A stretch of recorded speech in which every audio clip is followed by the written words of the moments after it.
Welcome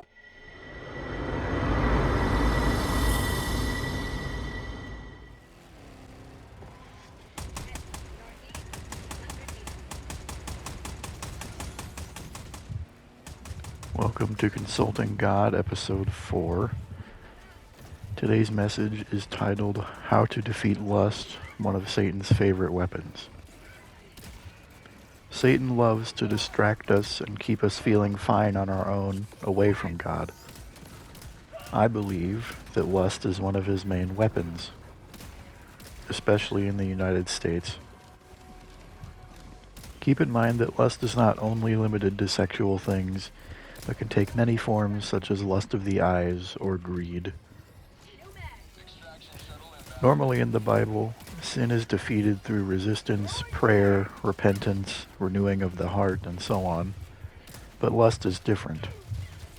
In the Bible, it is said many times to run from lust, to have nothing to do with it, and to do anything you need to do to escape.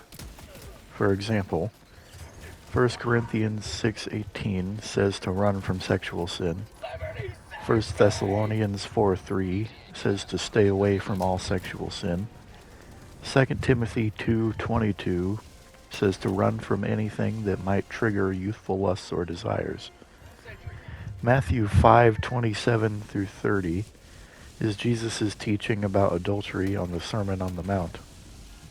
During this teaching, he uses extremes as an example of how you should do anything you need to do to escape lust, not to fight it. So what can you do to run away from lust?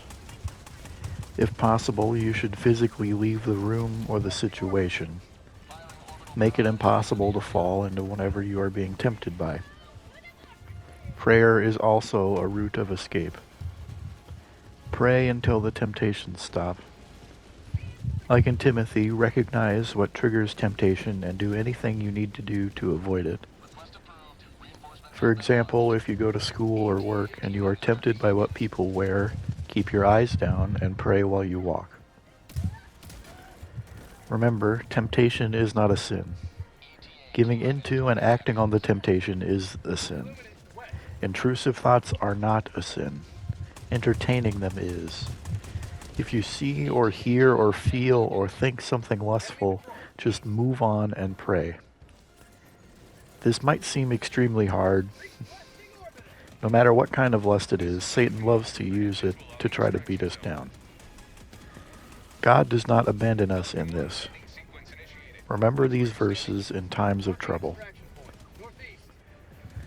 2 Corinthians 4:9. We are hunted down, but never abandoned by God.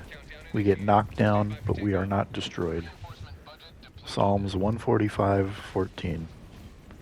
The Lord helps the fallen and lifts those bent beneath their loads. And Matthew 19:26.